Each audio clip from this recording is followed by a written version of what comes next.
ChapCast! Hello! Oh, that was way too exciting. Alright, okay, hello and welcome to the second episode of ChapCast. After numerous times we've been asked to bring the second one back, we're doing it. So with me tonight we have Dean Reid. Hello. We have Jamie Clark. Hello. We have Christopher Donnelly. Alright. And our special guest, Martin Stroker. Yeah. Ooh. Yeah. And of course my name is Colin, Slaven. Let's start the show.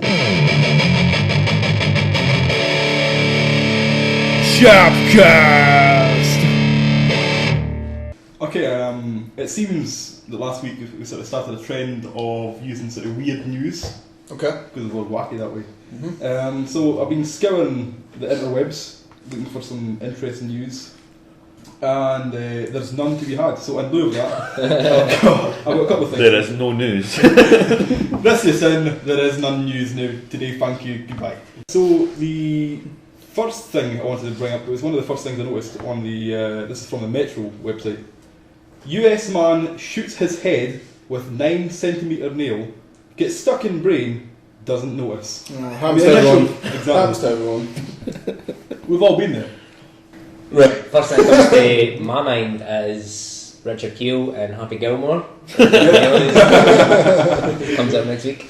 So, US man Dante Atolo made headlines after accidentally shooting his head with a nail gun, leaving a 9 centimetre long object lodged in the centre of his brain for almost 2 days before going to hospital. This sounds like a classic, like, domestic affair. Like, he's getting shot in the head by his wife, and he's like, "It was me. I did it by myself. Oh, I'm so clumsy." I slipped and fell on the nail. I slipped and fell on the nail gun as it was plugged in, and I clipped the trigger. Sometimes I walk in the doors, when nails sticking out now. Put me in the chokey. The chokey. Just complete side note. Fucking love Matilda. Matilda. I took to the chokey for you. That was Miss Trishwell. Almost. It was good. That's the classic song. Also Miss Honey. Sweet Miss Honey? Miss Honey. You don't remember Miss Honey?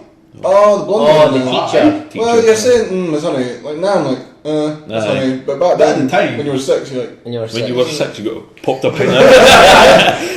it's very, My prawns made a move. you chug young. The part in the story that I'm Yep. failing to grasp is, how could you have a nail gun around your head? Mm-hmm. Pull a trigger Yep. and be like, oh shit. Because there's no, like, a nail gun What goes, was that? it goes, like, well, But and it's gone directly into your skull. So I mean, he must have thought. It's Or why did he not think? Where is that nail went?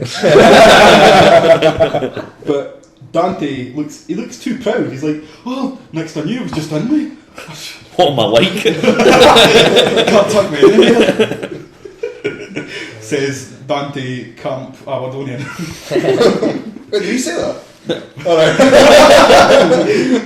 Is that the fiance there? It is actually. She looks She like hopes. the sort of person that's So it got drives all you the- to put a nail in your head. Nah, it's like she thought she murdered him and now she's extremely happy that she... Does she have swollen knuckles like she fights him? She's keeping her knuckles well hidden in this picture. This is Dante Ortillo's fiancée, Gail Glenzo. Maybe pick me up on that pronunciation if you can. She does look like the kind of woman who would drive me to put a nail gun to my head. She looks, even just a picture of her, she would look as though she's getting an annoying laugh. Like that woman of Friends, kind of one that Chandler shags over. But even if she did drive him to that, you can't tell anyone because snitches Get stitches. End up in ditches. Yes. What it looks like to me with her is she's laughing nervously because she's shot her husband in the head with a nail gun and he's survived the ordeal. Why is she laughing? Period. He's going to be alright, the nail's coming out. Second time this week. Oh, we're going to find a way to pay off that debt. After undergoing successful surgery at Christ Medical Centre in Oak Lawn, Illinois, to remove the skull and install a titanium plate in his skull. Unfreaking believable, she exclaimed. So what'd she say? So he's not got a skull? He's got a skull. Unfreaking believable. Okay. I'm not sure if that's how they talk. Is he like Wolverine? Why is nobody picked up on the fact that Clerky says, so he's no got a skull? He's walking about with his break like Mars attack. Oh, he says titanium. Something. Man, he I took thought you meant- his skull off to Oh, I mean they replaced his skull with a titanium skull. Unfreaking believable, she exclaimed when her thoughts on it were published by the local paper, the Naperville Sun. Yes. Mr. Othello. Were you struggling with the word son? Yeah, son. Son. What? It's a son. Mr. Othello is said to be recovering well from the ordeal. So I think this ChapCast should be dedicated to Mr. Othello. I didn't want to recognise him. Really shouldn't. This ChapCast should not be dedicated to Mr. Othello. We at ChapCast despise you. Well, that's harsh, but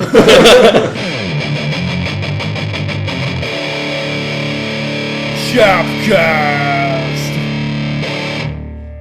I've got a few shout outs because we did say in last week's show if you wanted any kind of shout out, then we are more than happy to accommodate, especially for people who were spreading the good word of ChapCast episode 1, the pilot. So just quickly, I'd like to give a quick shout out to Holly, Claire and Kyle from the Adam Smith teaching course. Hi guys. Hi. Thank you for spreading the good word. Thanks for listening. Yes, definitely. The shout outs I want to give out to is people who shared the link for us. In fact, people that made it transatlantic, took it to the States, took it to Canada. Yep. So for the States representative, we have Kim, Amanda in Canada. She shared the link on her page as well. Awesome. Down in England and Wales, we had Josh, we had Aaron, we had Ozzy. So thank you to you boys as well. Hopefully you listened. And you loved it. You loved it. So, and I loved you sharing it, so thank you. We all loved it. Thank you. Thank you all. One love. Thank you. One love. One love. By you too.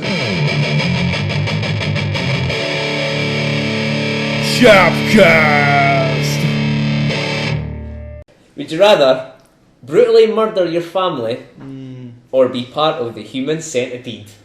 I'm going to put it out there and say... Wait. Aye, go for it. I'm going to go for human centipede. Human centipede, shotgun front. Shotgun front. Human centipede shot in front of a different human centipede. Same. No, there's only one human centipede here, right? I'm going to cut this out right now. There's only one human centipede. Right, So why second? Why do we all need to murder our family? That's the Second's the worst. No, How's second the Well, worst? because they're only getting one person's poo. Last is the worst. They're getting on with the poo. I'm just going to state that I'll kill my whole family then.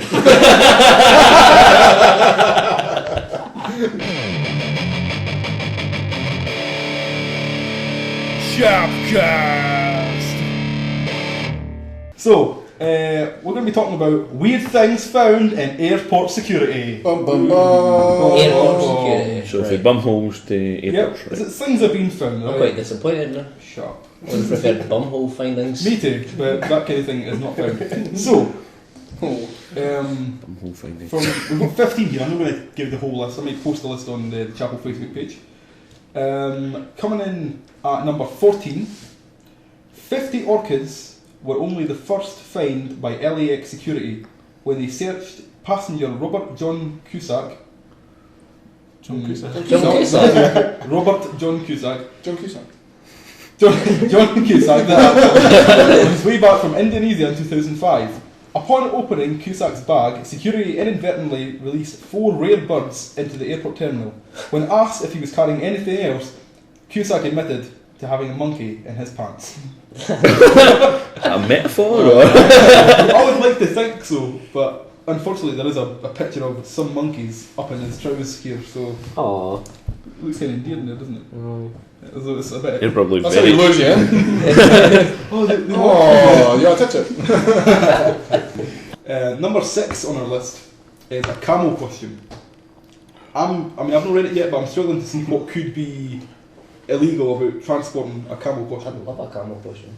I'm just thinking, after seeing the picture here, I now want A camel costume. Oh, definitely. Is that a single man or 2 man? It looks like a single man. Oh, I don't It know. looks like he's meant to be guiding in the uniform. Quarters past noon, David Whatever. Cox was shocked when after boarding his flight, he caught a glimpse of a baggage handler parading around parading around in his caramel costume. Or what? He's what? His caramel. Caramel costume. In his camel costume on the runway. Wait, say Wait, say that Say again. that again. What was he wearing? The passenger Was wore a wearing- suit, Yep. was just in his everyday attire. Yep. In his bag was a camel costume, Yep. as I gather it was quite snazzy. He stole And he it. looks at the plane and Yep. sees a baggage handler parading around in it. Absolutely. There was no caramel involved, in fact. That's brilliant. It's the kind of larking thing that an Australian would do, but given the current situation, it's obviously a poor situation. Poor decision, sorry. Number 1 is a seal's head, and doesn't that just deliver? A biology professor. Seal's head. Seal. The singer Seal. Well, I mean, he's just filed for divorce some odd days ago, so. Oh, look at ladies. Okay. He looks like he Starry could have complexion. actually played Leatherface in the film Texas Chainsaw Massacre without any makeup.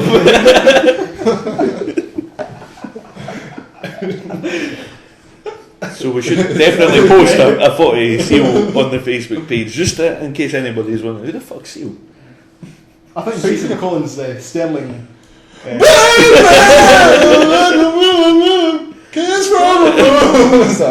don't know the words. From Batman. You didn't get the words. Nope. Taking for Batman forever. Yeah. It's funny that you could do a year in jail for just having someone on you that was allowed. Well, I mean, that's like possession of drugs and stuff. That's Once you get to jail and they're like, oh, they're starting I stabbed Tom, the Tom, the water cooler or whatever it is, having you. It's not an office. It's jail.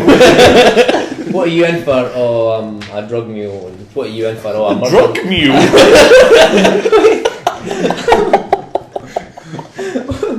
Oh, drug mules. At least You get them. cut me open, put drugs in me, and I got caught. That's a crime. Right, okay, that's I murdered loads of people. I'm a rapist. What are you in for? pedo. I had a seal on me. See that? You're going to be somebody's bitch in no time. Definitely. Oh, definitely. ChapCast! So last week we asked for some suggestions for features, and one person suggested about 20 times the same thing. I'm not going to name her because she wouldn't probably like that too much. But we did get a request for an Ask a Girl feature because it's an all-male, all-cock ChapCast. And it will remain. So we're going to add the Ask a Girl feature because there are some things that a guy just cannot answer. Mm-hmm. We didn't understand it. So if you want to send in an answer to Ask a Girl, you can private mail on Facebook either Jamie Clark, Oh, yeah. Christopher Donnelly, Mhm. Colin Slaven, Mhm. or myself, Dean Reid. This week's question is, why do you wear heels that you know are going to hurt you?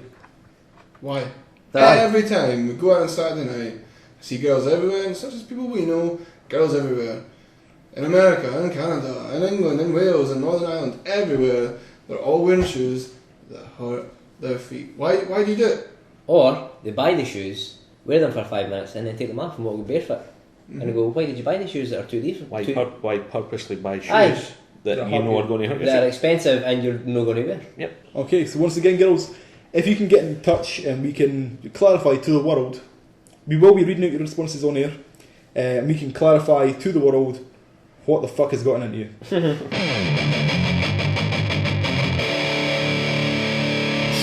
ChapCast! Okay, so that's what we have for ChapCast this week. Went through a lot of things. Once again, probably a lot of things you won't hear because they're too inappropriate to put on the internet due to laws, etc. But once again, we have Dean Reid, Goodbye. Jamie Clark, Hello. Christopher Donnelly, See you later. special guest Martin Stroker, Hello. and I'm Colin Slaven. Good night. ChapCast!